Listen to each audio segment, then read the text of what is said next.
Today, I have a very special and unique story for you. You might feel like you have seen something like this before, but this movie has a big twist. The story is about five friends who go to an old villa to celebrate their holidays. They hope this trip will be full of fun and entertainment, but they have no idea that their thinking is completely wrong. After reaching the villa, they realize they are stuck in a place from which it is impossible to escape. What is that thing? Who trapped them?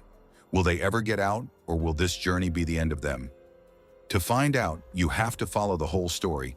The story begins with five friends: Badi, Ivan, Amir, Wati, and Ani. Badi and Ani are in a relationship. These five friends have taken a break from college and are going out to enjoy their weekend. They are traveling to a villa built in the middle of a thick jungle. This villa belongs to Annie's family. Usually she lives in the city, but sometimes she visits this place with her family. This time, Ani made a plan. Why don't we all visit the villa? All the friends like the idea, so they all leave for the villa. As soon as they arrive, the atmosphere becomes very scary. It feels like they have entered a haunted house. Ivan looks around and says, "What kind of place is this? Everything that a haunted house needs is here. There is no phone network, and it is in the middle of a deep forest. If we get into trouble, we won't be able to leave. Look, there is even an old well. Maybe someone jumped in and died there." He jokes that it feels like they are on the set of a horror movie. Ani gets annoyed and says, "Stop talking about such stupid things. Ghosts are not real. But what you said about the well is true. I had a younger sister.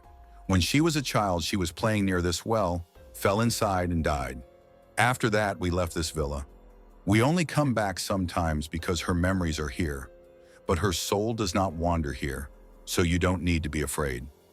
Now everyone was already a little scared, but after hearing about the dead sister, they started sweating. They feel like something bad will happen. Just then, a man named Dadang appears. He is the caretaker of the villa. He shows them the whole place and takes them to their rooms. Everyone starts unpacking their bags so they can spend the night comfortably. While Ani is in the bathroom washing her face, she looks in the mirror. For a second, she sees the ghost of her dead sister standing behind her. She gets very scared, but then she thinks to herself, "I was just talking about my sister, so my mind must be playing tricks on me. There is no ghost here for real."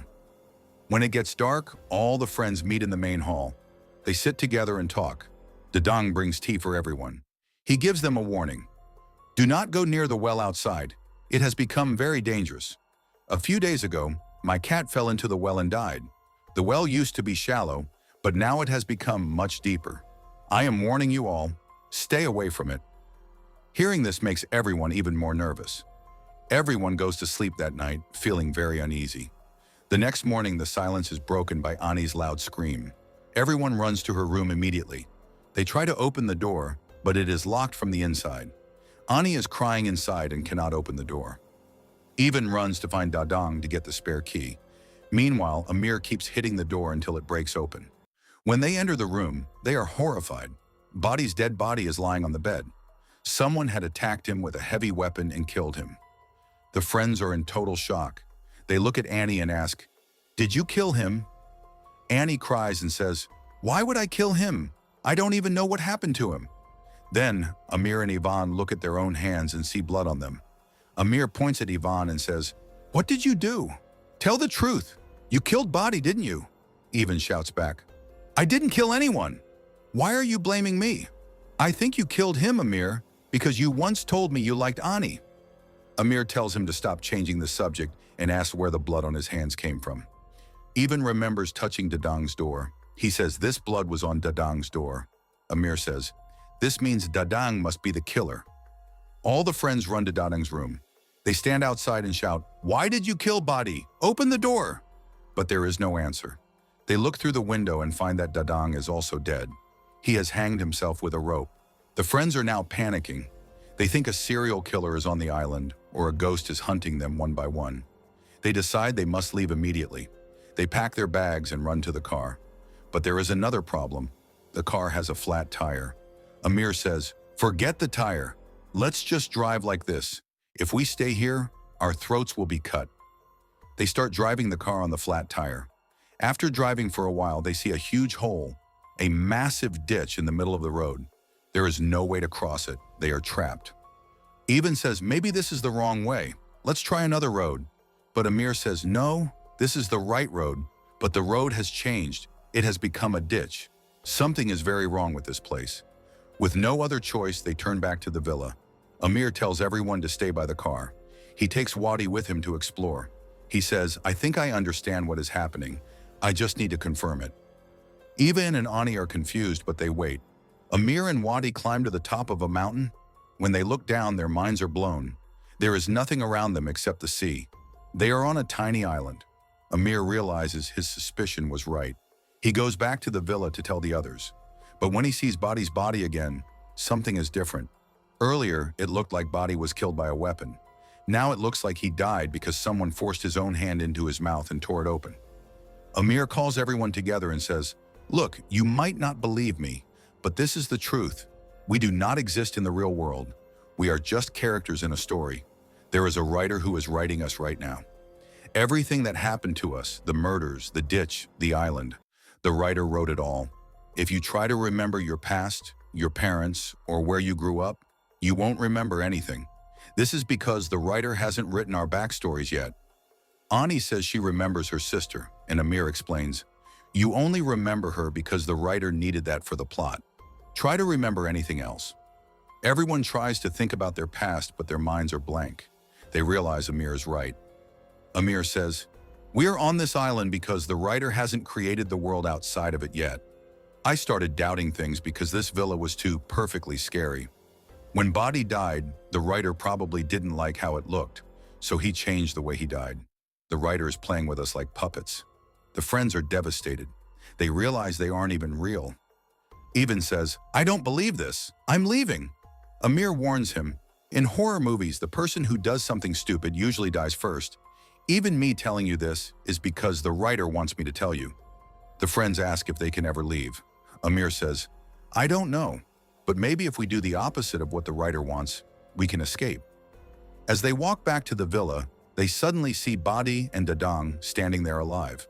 The writer didn't like how they died, so he brought them back to life. The scene then shifts to the real writer. He is sitting at a computer. His boss is standing behind him, complaining, what are you doing? You killed them and then brought them back. Move the story forward. Don't get stuck. Because of the boss, the writer kills Wadi and Dadang again. This time, Wadi is forced to tear his own face apart with his hands. It is a very scary scene. The friends are heartbroken to see Wadi die again. Amir says, the writer killed Wadi and Dadang again. That means we are next. They try to save Dadang, but they can't stop the writer's hand. Dadang dies a painful death right in front of them. The friends are terrified. What if the writer gets bored and erases us? They ask. Amir agrees that it's possible. They feel like they are just toys for the writer's entertainment. The writer is struggling. He can't think of how to make the story interesting. He decides to kill Wadi. Wadi suddenly starts hurting herself, just like the others. Her friends try to save her and manage to stop her for a moment. Then the writer attacks Ivan. After that, he makes Amir's leg disappear. Poor Amir is now unable to walk properly. Amir realizes he can't save himself. He thinks, maybe there is an exit in the well. In many stories, there is a secret way out. He starts crawling toward the well. The writer tries to put obstacles in his way to stop him, but Amir keeps going. He reaches the well and jumps in. We aren't shown what happens next because the writer gets bored of the ghost story. The writer decides to start fresh. He changes the genre from horror to zombie. Suddenly, the story changes. Zombies start coming out of the ground everywhere. The friends are surrounded. They run into the villa and lock the doors. Ani says, there are weapons in the storage area. Everyone grabs a weapon. Ivan takes a rifle, and Amir takes bombs. They fit the bombs around the house. Ivan starts shooting at the zombies from a distance. Many zombies are killed, but they keep coming. There are too many of them. Amir decides to blow up the bombs. This is a huge mistake. The explosion is so powerful that it breaks the walls of the villa. Now the zombies have a big opening to come inside. Wadi, who has now become a zombie, leads the attack. The friends lock themselves in an upstairs room. They know they are going to die. Wati and Ani decide they don't want to be eaten by zombies. They choose a very difficult path. They decide to shoot each other at the same time so they don't have to suffer. Ivan and Amir try to stop them, But it's too late. Wadi and Annie die in one shot. The zombies take over the house. It seems like Ivan and Amir are finished. The scene shifts back to the writer. He thinks the zombie twist was good, but then he changes his mind again. He doesn't like it. He takes the pages of the zombie story and throws them in the fire. His boss comes in and says, "Forget this horror zombie movie. I have a new project for you. Start writing a different story." The writer starts the new project. Back in the villa, the friends are still there. The zombies are gone because the writer stopped writing that part. Amir says, "Our lives are stuck. Until the writer continues our story, we will stay here in this villa. We can't go out. There is no danger for now, but life has stopped. When he focuses on us again, we will have to fight for our lives again. Who knows what nightmare he will write next time?" The other friends say they don't care anymore. They are ready to face whatever comes. And with that, the movie ends. The ending feels a bit unfinished. We don't know what happens to the writer, and we don't know how Amir knew everything. My theory is that the writer was actually Amir. He was writing himself into his own story. This is why he understood everything that was going to happen. It also explains why Badi always died. Maybe because Ivan said Amir liked Ani, so Amir kept killing off his rival Badi. It was a very different and strange movie. I hope you liked this recap. See you soon in the next recap. Thanks for watching.